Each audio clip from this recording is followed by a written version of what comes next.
Good evening, this is Katrina Gobayaran reporting for San Diego today.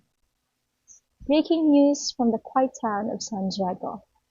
Tension and grief arise as the body of local activist and teacher Don Rafael Ibarra was discovered in his prison cell under suspicious circumstances.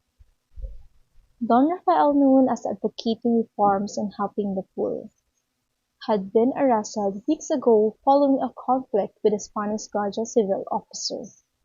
So sources claim his detention was politically motivated, sparked by accusation from Father Damaso, a powerful figure in the local church. His son Crisostomo Ibarra has just returned from the Europe and was devastated to learn of his father's death. Locals describe Ibarra as calm but determined, vowing to continue his father's vision of a more just and educated society. So meanwhile, the townspeople are calling for an investigation while church and civil authorities remain silent. We will continue to follow this developing story. Stay with us for more updates.